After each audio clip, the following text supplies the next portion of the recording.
ദാ ഈ കാണുന്നതാണ് പന്മന സുബ്രഹ്മണ്യ സ്വാമി ക്ഷേത്രത്തിന്റെ പ്രധാന കവാടം. അപ്പോൾ ഇന്ന് ഇവിടെ ഉത്സവമാണ് കേട്ടോ.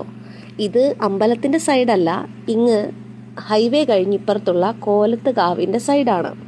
ഇതിലേക്കൂടെയാണ് ഈ ഉത്സവങ്ങളെല്ലാം പോകുന്നത്. എല്ലാ വർഷവും ഇവിടെ ഇതുപോലുള്ള സ്റ്റേജ് പ്രോഗ്രാമുകളുണ്ട്. നമ്മുടെ പന്മന അമ്പലത്തിലെ പ്രധാന പ്രതിഷ്ഠ മുരുകനാണേ. ഉത്സവത്തിന്റെ അന്ന് തന്നെയാണ് പ്രസിദ്ധമായിട്ടുള്ള പന്മനപ്പൂരവും. പണ്ട് ഞാൻ ചിന്തിച്ചിരുന്നത് പന്മനപൂരമാണ് കേരളത്തിലെ തന്നെ ഏറ്റവും വലിയ പൂരമെന്നാണ്.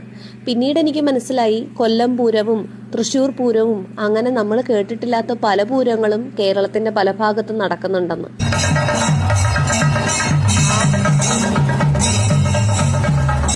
ആനയൊക്കെ കാണാൻ ഇഷ്ടമാണെങ്കിലും ഒരു ഭയത്തോടല്ലാതെ ഞാൻ അവരുടെ മുമ്പിലൊന്നും പോയി നിൽക്കാറില്ല.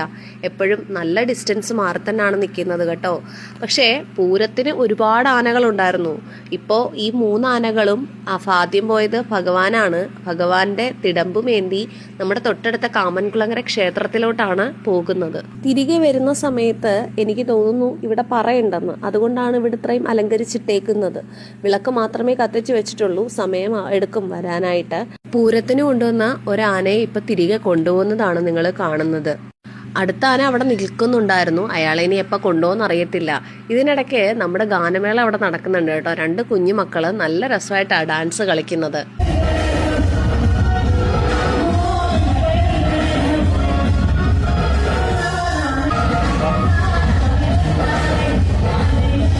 പനിയായോണ്ട് ഐസ്ക്രീം വാങ്ങിച്ച് തിന്നാൻ തോന്നിയില്ല. എന്നാൽ ചൂടോടെ എന്തെങ്കിലും കഴിക്കാമെന്ന് നോക്കിയപ്പോൾ അവിടെ ഒന്നും ആയിട്ടുമില്ല. പിന്നെ ഞാനിഞ്ഞു പോരുന്നു. പിന്നെ കുറച്ചു നേരം ഞങ്ങൾ 2 പേരൂടെ കുറച്ചു നേരം ഗാനമേള കണ്ടിട്ട് പിന്നെ വീട്ടിലോട്ട് പോരുന്നു.